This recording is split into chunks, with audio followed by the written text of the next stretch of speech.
یہ کالم معروف business man جناب اشتیاق بیگ صاحب نے بتاریخ 3 مئی 2023 کو لکھا ہے۔ کالم کا عنوان ہے سوڈان انخلا، وزیر اعظم مبارکباد کے مستحق۔ اشتیاق بیگ صاحب لکھتے ہیں کہ سوڈان کے دارالحکومت خرطوم اور اطراف کے علاقوں میں گزشتہ 3 ہفتوں سے جاری فوج اور پیرا ملٹری فورسز کے درمیان خانہ جنگی کے باعث وہاں مقیم سینکڑوں پاکستانی اور ان کی فیملیاں خطرات سے دوچار ہیں، اور وہ مشکل کی اس گھڑی میں حکومت پاکستان کی مدد کے منتظر ہے۔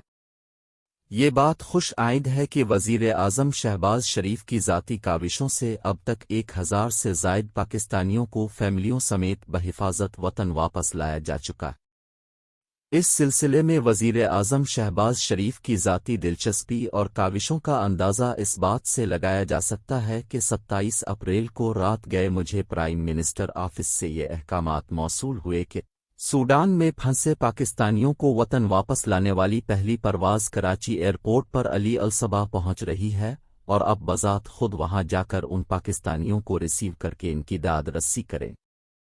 ابتدا میں پرواز کو رات 2:30 بجے کراچی پہنچنا تھا، مگر یہ پرواز تاخیر کے باعث صبح 8 بجے کراچی کے جناح انٹرنیشنل ایئرپورٹ لینڈ ہوئی، جسے عام ٹرمینل کے بجائے خصوصی ٹرمینل پر اتارا گیا۔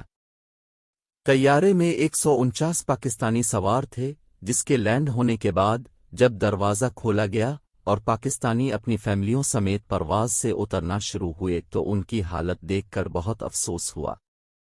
ایئرپورٹ ٹارمک پر میرے ہمراہ اسلام آباد سے خصوصی طور پر آئے دفتر خارجہ کے اسپیشل سیکریٹری محمد سائرس سجاد قاضی، ڈائریکٹر جنرل ثاقب رؤف، میاں عاطف شریف، صوبائی وزیر ساجد جوکھیو اور ایئرپورٹ منیجر فہیم یار خان بھی موجود تھے۔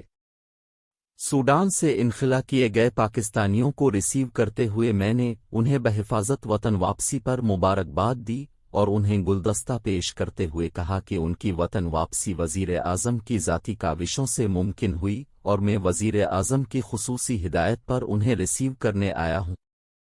اس موقع پران پاکستانیوں نے بتایا کہ انہیں سوڈان کی بندرگاہ سے چینی بحری جہاز کے ذریعے سعودی عرب کی بندرگاہ جدہ لایا گیا، جہاں سے وہ خصوصی پرواز کے ذریعے کراچی پہنچے اور کئی راتوں کے جاگے ہوئے ہیں۔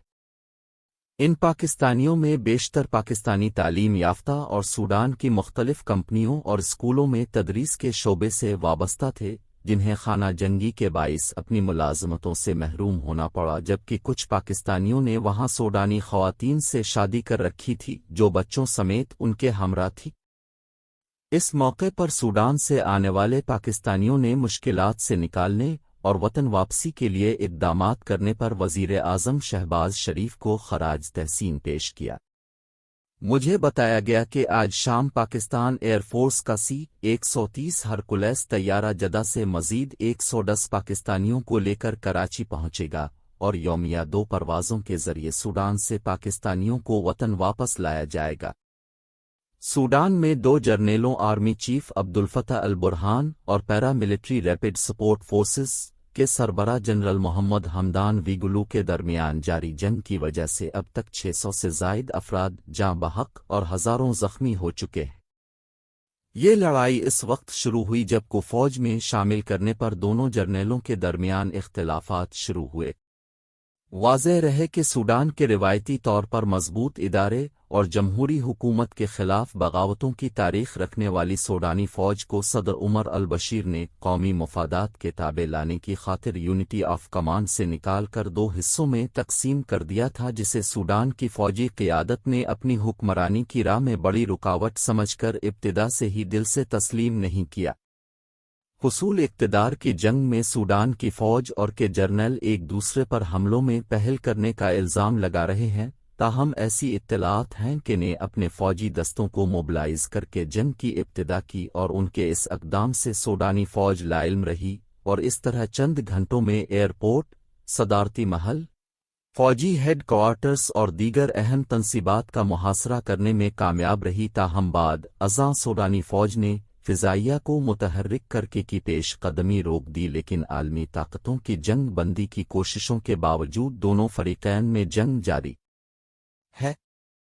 وزیر اعظم شہباز شریف کی ذاتی کاوشوں سے سوڈان میں پھنسے پاکستانیوں کا بحفاظت انخلا ممکن ہوا، ساتھ ہی سعودی عرب اور چین کا مشکل کی اس گھڑی میں تعاون بھی قابل قدر ہے۔ ضرورت اس امر کی ہے کہ سوڈان سے آنے والے اوورسیز پاکستانیوں، جو اپنا سب کچھ لٹا کر وطن واپس لوٹے ہیں، کو اوورسیز پاکستانی فاؤنڈیشن مشکل کی اس گھڑی میں تنہا نہ چھوڑے اور انہیں ہر ممکن مالی مدد اور روزگار فراہم کیا جائے۔ آپ کی سماعت کا شکریہ۔